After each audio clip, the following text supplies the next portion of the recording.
Many of you are curious why Micron stock price fell following the company's earnings announcement.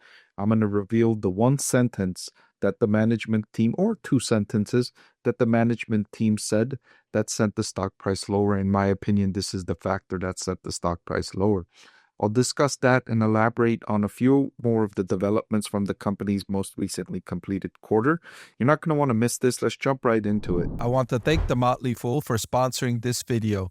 Visit fool.com/Parkev for the 10 best stocks to buy now. So here are the two sentences from Micron's fiscal Q4 2025 earnings call prepared remarks that I think sent the stock price lower. And here it is.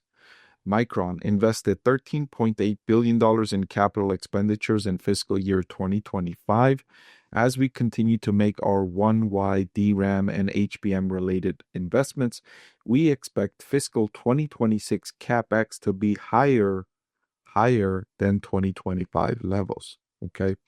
This is the thing that I think sent the stock price lower. $13.8 billion of capital expenditures is already a large sum for Micron.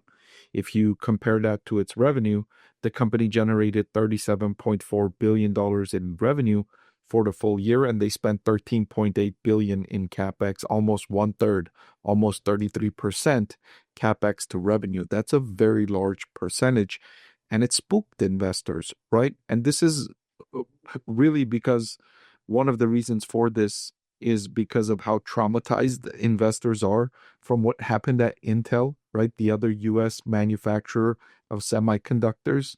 And so this is what sent Intel into a tailspin a few years ago.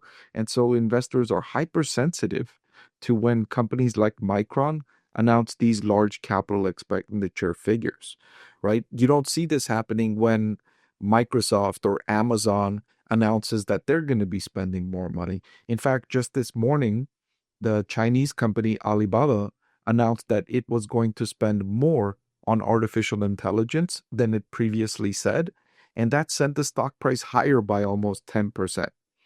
So there's different outcomes in terms of these announcements and how investors react, and there are a lot of details that go into it.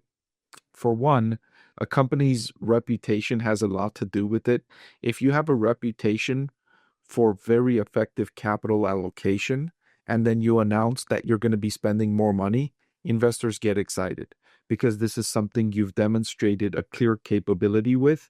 And if you're doing more of this, it's probably because you identified an opportunity that's going to return a great deal.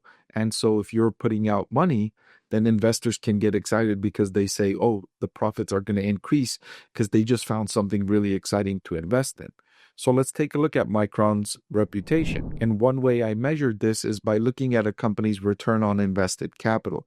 And I like to go back at least 10 years because that gives me enough data about the cycle, especially when it's a cyclical company like Micron that has ups and downs. I like to look at a decade and then kind of take out an average and a peak and see where the company's ROIC is. So Micron over the previous decade, the highest point was 47.6% in ROIC. The lowest point was negative 7% in the aftermath of the economic reopening. So overall, I would say the company is relatively good at allocating capital. They're not great, they're not the best, but they're relatively good. And then on top of that, when you mix in the fact that you've got this unprecedented surge in demand for semiconductors as a result of the increasing effectiveness of artificial intelligence, I think investors can be reasonably confident in these investments that Micron is making. Oh, and by the way, they're getting incentives for making these investments. In the most recently completed quarter, they just received another allocation from the government of the grant money from the CHIPS Act of a few years ago. So it's making these investments that much more lucrative because the government is giving them a few billion on top of what they're spending in order to make those costs a little bit lower. But still, I can understand investors getting a little bit spooked about these announcements of big spending plans because you never know if it's going to bring in that good return on investment. Investors would prefer that a company be able to capitalize on the surge in demand with existing capacity, with whatever they have on hand, with whatever they have or make, incremental investments, not these kinds of huge investments, 13.8 billion in 2025, and that was on revenue of 37.4 billion. It looks like for 2026, it's going to be higher than that.